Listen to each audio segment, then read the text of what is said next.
Now students देखिए ऐसे questions को हम कैसे हैंडल करते हैं। जब भी आपको ऐसा क्वेश्चन दे दे, देखिए मैं आपको बता रहा हूं क्या है, एक ट्राइंगल दे देगा इक्विलेटरल आपका। इक्विलेटरल ट्राइंगल में क्या खासियत होती है, ध्यान से सुनिए।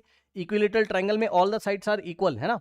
ये सभी साइड्स, ये वाली और ये वाली तीनों साइड इक्वल होती है और हर एक एंगल 60 होता है। तो ये भी 60 और ये भी 60 और ये भी 60 होता है ना। तो आपको क्वेश्चन क्या बोलेगा एग्जाम में, कॉन्सेप्ट में शॉर्ट में बता देता हूं आपको। देखिए एक इक्विलेटरल ट्राइंगल देगा आपको, ठीक, हमेशा, और बोलेगा कि हमने क्या किया इसके वर्टेक्स पे, ये वाला वर्टेक्स, ये वाला वर्टेक्स और ये वाला, यहां पे हमने आर्क लगाई हुई है ऐसे करके, एक आर्क ऐसे, हाँ एक आर्क ऐसे, ठीक, और एक आर्क ऐसे। लेकिन पता है आपको परेशान किया जाएगा एग्जाम में, कैसे मैं आपको बता रहा हूं। देखिए होगा क्या, अच्छा आर्क लगाने के बाद टच भी करवाएगा, मैंने करवाया नहीं है जरा, मैं क्योंकि मेरा बहुत अच्छा फिगर तो बन नहीं पा रहा है ना, तो लेकिन आपको अंदाजा लगाना पड़ेगा इस तरीके से, समझिए जरा, है ना। बहुत अच्छा नहीं बन पाएगा बिकॉज मेरा अप टू स्केल नहीं है ना बच्चों, अप टू स्केल नहीं है ना मेरा, समझ रहे हो, अप टू स्केल मेरा नहीं है। चलो मैं हाथ से ही बना दूं, आप तैयार हो, आप अब बस इतना समझ लेना, अभी इसको ये रफ है भैया, इस पे भरोसा मत करना, भी बना रहा हूं, रुक जाओ। आप ये बताइए कि यहाँ एंगल सेंटर पे, भाई ये सर्कल का सेंटर होगा ना इस तरीके से, ये ऐसे, तो यहाँ एंगल आपका 60 आएगा, बोलो हाँ। यहाँ एंगल आपका 60 आएगा, बोलो हाँ। यहाँ 60 आएगा। अब मैं आपको ठीक ठाक फिगर बना के दिखा रहा हूँ, ठीक है। तो देखिए उसने क्या किया, उसने इसको सेंटर मानते हुए एक आर्क लगाया ऐसे, ठीक, फिर इसको सेंटर मानते, अरे भाई यहां पे आओ यार तुम असली फिगर में देखो ये आपका ट्रायंगल है इस तरीके से, समझे। अब समझ गए आप, इक्विलेटरल ट्रायंगल है तो यहां आपको 60 लेना पड़ेगा, ठीक, यहां आपको 60 लेना पड़ेगा, ठीक, यहां आपको 60 लेना पड़ेगा। अब सुनो, ये आर्क लगाया तो ये आर्क एक किसी सर्कल का पोर्शन रहा होगा इस तरीके से, तो ये सेक्टर बन गया, ए एफ ई आपका सेक्टर बन गया, ये जो शेडेड रीजन दिखाई पड़ रहा है इतना, ये आपका सेक्टर बन के तैयार हो जाएगा, समझे। और इसी तरीके से तो ये देखो ये आर्क लगा रहेगा एग्जाम में, और ऐसे करके यहां आर्क लगा रहेगा एक, तो ये वाले सर्कल का पोर्शन है, ठीक।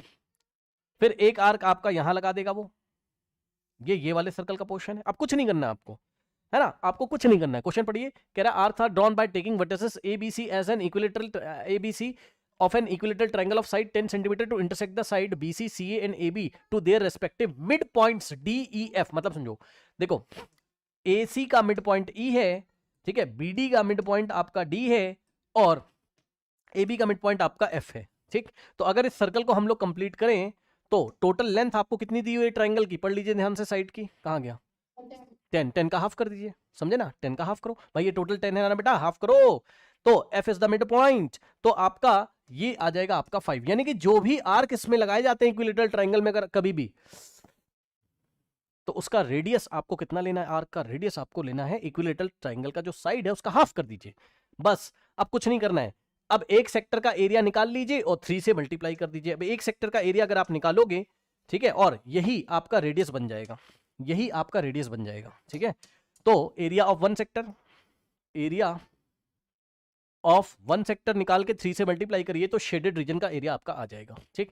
तो area of one sector, formula क्या होता है सेक्टर का एरिया का, theta upon 360 into pi r square, ठीक। जिसको नहीं पता सर्कल का एरिया लिखो पाई आर स्क्वायर और थीटा बाय 360 से मल्टीप्लाई करो, थीटा कितना आपका 60 डिवाइडेड बाय 360 इंटू पाई का वैल्यू हो गया आपके पास कितना 3.14 उन्होंने दिया हुआ है, तो पाई हो गया हमारे पास 3.14 इंटू में आर का स्क्वायर, और रेडियस हमारे पास कितना है 5, तो 5 का स्क्वायर यहाँ हम रखेंगे और इसको सॉल्व करेंगे। 0 से 0 गया, 6 1 6 और 6 6 नीचे 6 हो जाएगा हमारे पास। 5 का स्क्वायर 25, 25 इंटू 3.14 आप करोगे, 25 इंटू 3.14 अगर आप करेंगे, अच्छा एक काम और करिए मैं बता रहा हूँ, रुक जाओ, देखो यस 3.14 आप करोगे मल्टीप्लाई किससे, 5 का स्क्वायर 25 से, तो करिए 5 4 द 20, 2 5 1 5 प्लस 2 7, 5 3 15 और इंटू में 2 4 द 8, 2 1 2 और 2 3 6 हमारे पास होगा। 0 7 प्लस ये 15 और 1 जाएगा यहाँ पर,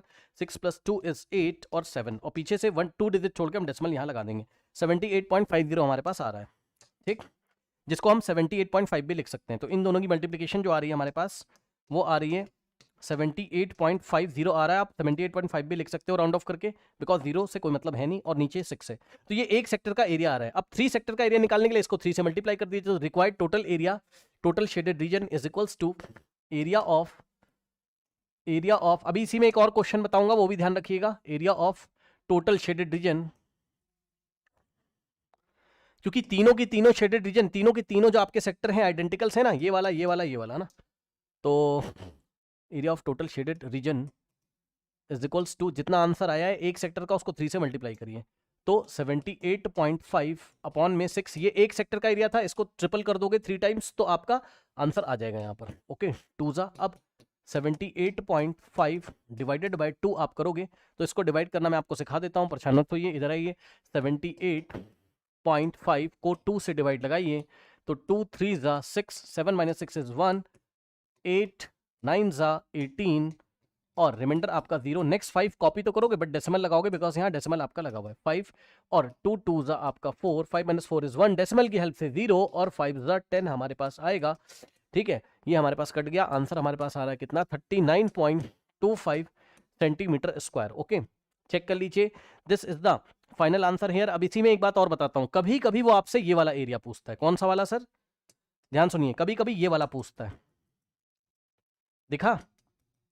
तो क्या करेंगे, बताओ?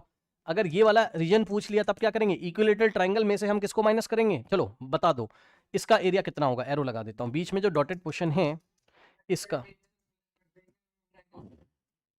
हाँ, पूरे ट्रायंगल में से हम जो आंसर आया है तीनों सेक्टर का उसको माइनस करेंगे। अभी इसी में 2-3 बातें और बताऊंगा, ध्यान रखिएगा।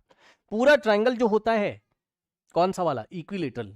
याद करिए जिसको नहीं पता है, इक्विलेटरल ट्रायंगल का एरिया होता है √3/4 into area of equilateral triangle.